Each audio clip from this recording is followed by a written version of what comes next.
नमस्कार और जय श्री राम दोस्तों। पवन मल्होत्रा जो एक फ़िल्म एक्टर है, उनका एक वीडियो मेरी नज़र से गुज़रा और काफ़ी मुझे इंटरेस्टिंग लगा, तो मैंने सोचा कि इस वीडियो को आपके साथ शेयर करता हूँ मैं। ये करीब 5 मिनट का वीडियो है, पूरा ज़रूर देखिएगा, आपको बहुत इंटरेस्टिंग लगेगा। क्योंकि मुझे भी ऐसा लगता है, या मैं कहूँ कि ये बहुत इम्पोर्टेंट चीज़ है कि इंडिया में एक रिजीम चेंज का पूरा सेटअप तैयार हो रहा है चौथी बार। चौथी बार मैं क्यों बोल रहा हूँ? पहली बार रेसलर्स का हुआ, उसके बाद सीए का हुआ, उसके बाद फार्मर्स का हुआ, तीनों फेल हुए, तो अब ये चौथा अटेम्प्ट है जो कि कहते हैं, उनको लग रहा है कि ये पास हो जाएगा, लेकिन नहीं होगा। क्योंकि यहाँ पे 3 लोग बैठे हैं, मोदी जी, अमित शाह जी और अजीत डोभाल जी। और एक बात मुझे और समझ में नहीं आई, जैसे जो कोर्ट का आज ऑर्डर आया, उसमें सौरभ ने कहा कि ये जो है वो ये मान्य नहीं है, और जितने जितने लोगों के अगेंस्ट में एफआईआर हुई है उनको विड्रॉ की जाए।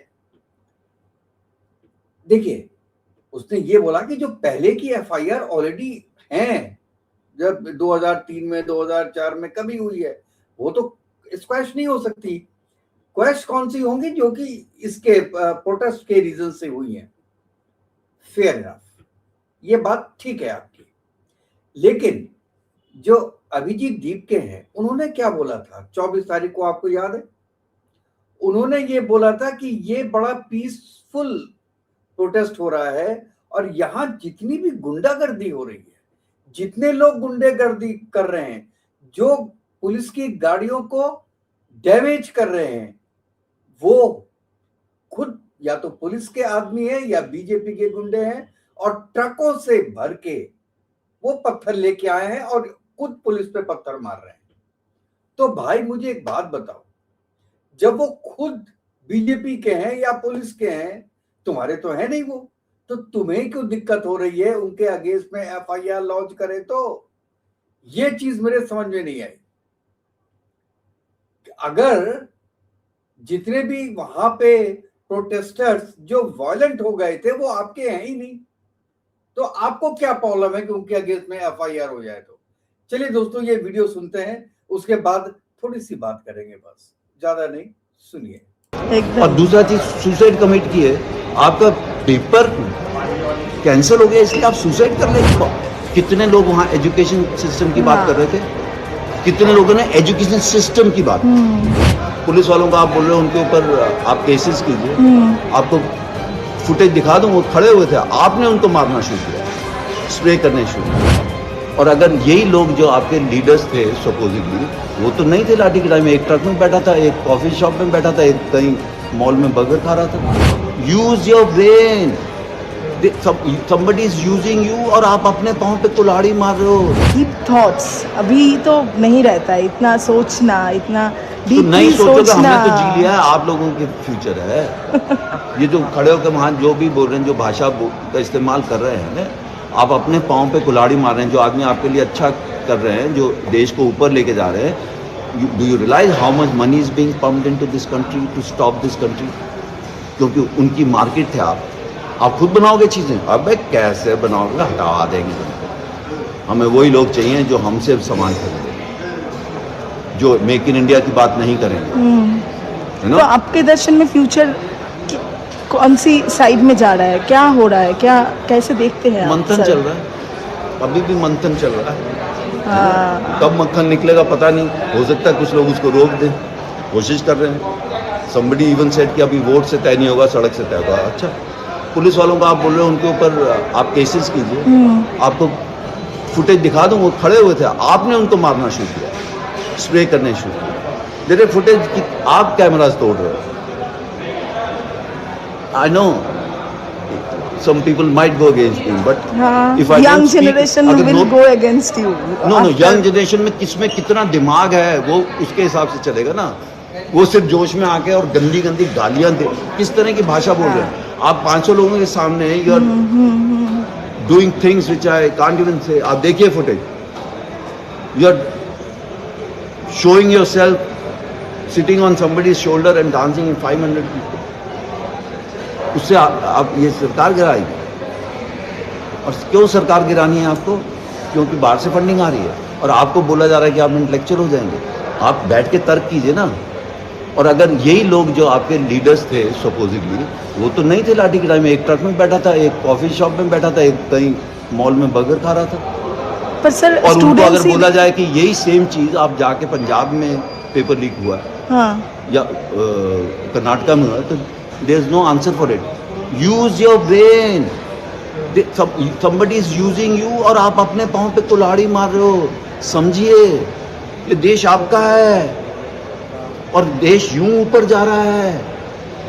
पर गलत चीज बोलना क्या गलत है सर? क्या कहेंगे जैसे आप? क्या गलत? इसमें जो गलत चीज प्रोटेस्ट बोलना क्या हुआ गलत वो एजुकेशन सिस्टम को लेके जो अभी ठीक चल है, रहा तो है। कौन हाँ। मना कर रहा है? तो कितने लोग वहाँ एजुकेशन सिस्टम की बात हाँ। कर रहे थे?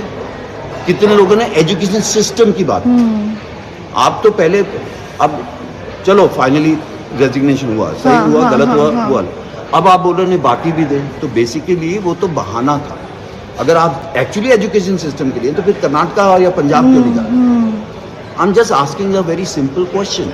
और अगर आप एक्चुअली धर्मनिरपेक्ष हैं, सेकुलर हैं, तो एक ये नारा लगेगा तो चलेगा, लेकिन ये नारा लगेगा तो अगेंस्ट हो गया। यूज योर ब्रेन ना। आप अपने माँ बाप को गाली दे के आप सोच रहे हो, एक एग्जाम्पल दे रहा हूँ, क्योंकि कोई और बोल रहा है आपको, आप पहले और तर्क करने को आप तैयार नहीं, आप बात करने को तैयार नहीं।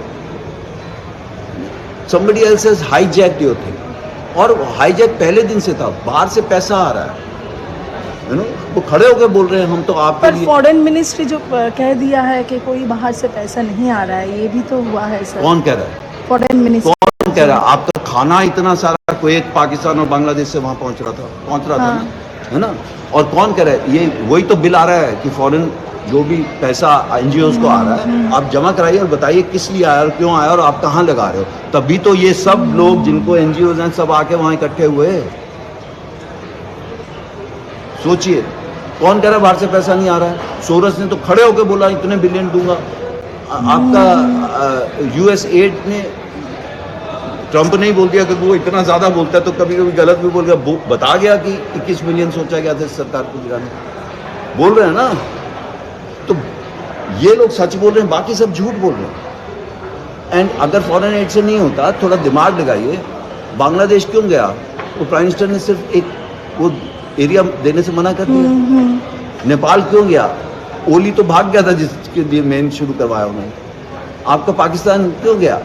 चेंज क्यों हुई गवर्नमेंट जब इमरान खान था? नॉट दैट कि हम इमरान के फेवर में हो गया पाकिस्तान, मैं बिल्कुल नहीं, मैं उसको दुश्मन करके बात, लेकिन थोड़ा तो दिमाग लगाइए। आप उनकी मार्केट थे और ये आदमी मेक इन इंडिया करेगा। अब ये वो वाला मामला, तुम रॉकेट बना के तुम आर्म्स तुम बेचोगे, हम बेचते थे सारी दुनिया। ये एटीट्यूड अगर आप लोगों को नहीं समझ में आता तो हरियाणा में बोलते हैं पंचों की बात शर्माते लेकिन परनाला यहीं बहेगा। आपकी बात समझ में आ गई, लेकिन हम करेंगे वही। तो करो, हमने तो जी लिया है, हम कब निकल जाएंगे पता नहीं। वैसे तो किसी के जीवन का नहीं पता। एकदम। और दूसरा चीज, सुसाइड कमिट की है, आपका पेपर कैंसिल हो गया इसलिए आप सुसाइड कर लेंगे? आपके पास 1 महीना और है ना, उसके बाद री एग्जाम होगा, बल्कि यू हैव मोर टाइम। और उससे पहले हमेशा सुसाइड इंजीनियरिंग कॉलेज और ये सब में होते आए जहाँ स्टडी, क्योंकि इतना प्रेशर सोसाइटी का, फैमिली का है। यू नो, आप बच्चों को 3 इडियट तो आपको बड़ी अच्छी लगती है कि हाँ यार वो करना चाहता है, वो नहीं करना चाहता, पर उसको बस वहीं छोड़ के आ गए, तो सीखोगे नहीं कहीं से। And why should you suicide for anything? I feel जब तक जीवन है, मुट्ठी में क्या है मालूम नहीं है। तो सबको ये जीवन इंसान का मिलता है क्या? एकदम गिव अप मिला नहीं तो make करना the best चाहिए out of किसी it. को। True true true sir. This is how I think, right और रॉन्ग। ठीक है ना? राइट। बहुत अच्छा वीडियो था, तो मुझे लगा कि मुझे आप लोग के साथ ये शेयर करना चाहिए, और इसीलिए मैं, जो बंगला हंट है, ये उनका वीडियो है, ये तो उनको मैं इसके लिए, वैसे मैंने प्रायर परमिशन तो नहीं ली है, लेकिन मैं गुजारिश करता हूँ कि वो मुझे ये अपना जो क्लिप है वो यूज़ करने देंगे। And thanks in advance to Bangla Hunt कि मैंने उनका ये छोटा सा क्लिप मैंने यूज़ किया।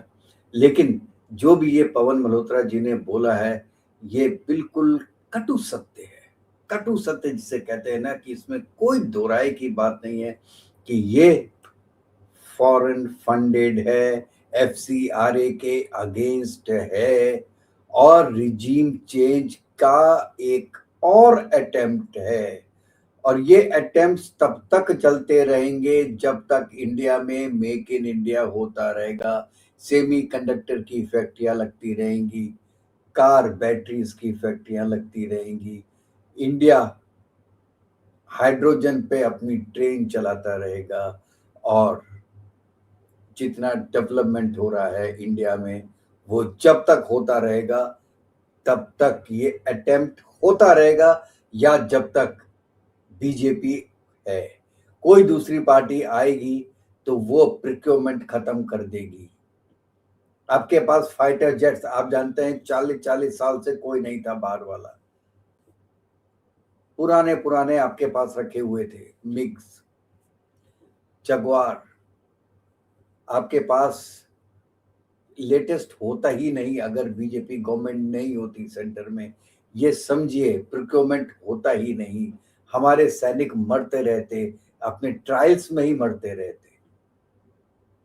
तो इसलिए रिजीम चेंज बहुत जरूरी हो गया था डीप स्टेट के लिए और कुछ कंट्रीज के लिए, और नेचुरल है कुछ हमारे पड़ोसी हैं जिनके लिए ये बड़ी खुशी की बात है। आप पाकिस्तान का टेलीविजन उठा के देखिए, पिछले महीने केवल इंडिया के जेंजी की बात हो रही है, इंडिया के जेंजी की बात हो रही है। मोदी को गिरा दिया, मोदी को उन्होंने दबा दिया, मोदी, एक भी उन्होंने कहा था कि एक आदमी भी कभी रिजाइन नहीं करेगा, उनको उन्होंने रिजाइन करवा दिया। अभी तो ये शुरुआत है, अभी आप देखिएगा मोदी के साथ क्या होता है, मोदी मोदी मोदी मोदी मोदी। अपने कश्मीर के बारे में नहीं बोल रहे हैं, जिसमें आज की डेट में 30 लोगों को मार दिया आसिम मुनीर की आर्मी ने, उसके बारे में एक न्यूज नहीं है। खैबर पख्तूनख्वा में लोग भिड़े हुए हैं, पुलिस और आर्मी आपस में भिड़ी हुई है, उसके बारे में कोई जिक्र नहीं है। बलूचिस्तान में आप घुस नहीं सकते आज की दिन में, पाकिस्तान आर्मी की बात कर रहा हूं, उसका जिक्र नहीं है। अफगानिस्तान ठोक रहा है तुम्हें हर दूसरे दिन, उसका जिक्र नहीं है। तुम्हारे 4 सूबों में से 3 सूबे तो तुमसे अलग अलग रह रहे हैं, उसका जिक्र नहीं है। खाने को वहां पे रोटी नहीं है। पेट्रोल और डीजल के प्राइस देखिए, 350-400 रुपए पर लीटर है भाई साहब। और एक जो बिजली का बिल है, वो मैं एक वीडियो देख रहा था, वो कह रहे हैं कि बिजली का बिल अगर आपने यूज नहीं किया है, कुछ भी 0 यूनिट है, तो भी आपका करीब 3000 आएगा। 3000 बिल आएगा अगर 0 यूनिट है, और 1 यूनिट की कीमत 60 से 70 रुपए है। भाई साहब, ऐसी कंट्री में वो प्रॉब्लम्स ना देख के उनको दिखाई दे रहा है जंतर मंतर में जेंजी खड़ा हो गया। किस लिए? पेपर लीक हो गया था इंडिया में, इसलिए खड़ा हो गया। अबे पाकिस्तान में पेपर होता है क्या जो लीक होगा है?